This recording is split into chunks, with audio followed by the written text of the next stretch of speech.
qual nós estamos preparando o duro, nós estamos preparando aqui de 7 décadas que nós estamos a celebrar, que nós temos um símbolo de identidade, que é o nosso escudo nacional.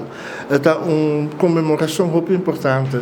Nós temos diferentes festas que nós estamos a celebrar durante o ano, e bem que nós estamos a decidir que nós trabalhamos de uma forma diferente, de informar e educar.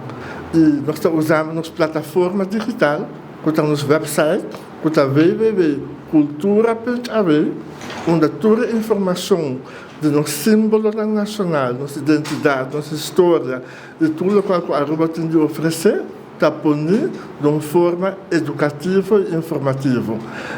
Mas nós explicamos, dia 5 de novembro, está de 70 aniversário do nosso escudo nacional, e nós estamos fazendo esse acto de fazer de uma forma de informar e educar o povo, ponendo toda a informação essencial riba nas plataformas digitais, que está no nosso website.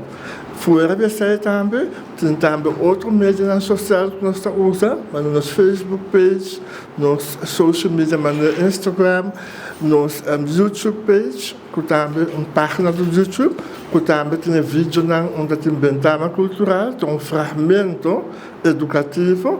Sim, o Departamento de Cultura escolhe para informar e educar nas comunidades. Isso que nós fazemos via escola, como também informando nas comunidades em geral.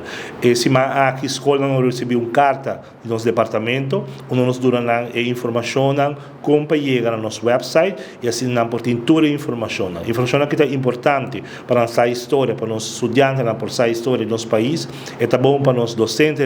Já que não tem informação, para que ajuda também a complementar para o qual trata informação e para nós diferentes projetos escolares, para educar, arriba um símbolo nacional e se não terá, é nos promete símbolo nacional oficial, qual é o nosso escudo que já sabe outra cumprir 70 anos. Que tem diferentes medidas e mais aún mirando o desenvolvimento, mirando de digital, está ideal e está chega mais ligeiro na escola e está acessível para toda a gente. E essa que não é solamente para o qual trata na escola, nos estudantes, mas também para a comunidade em geral. Sim, nós estamos invitando o povo para vir na cultura.away/escudo70, caminho nós está tendo parte da informação criativa que tem para explicar a gente tocante o escudo também.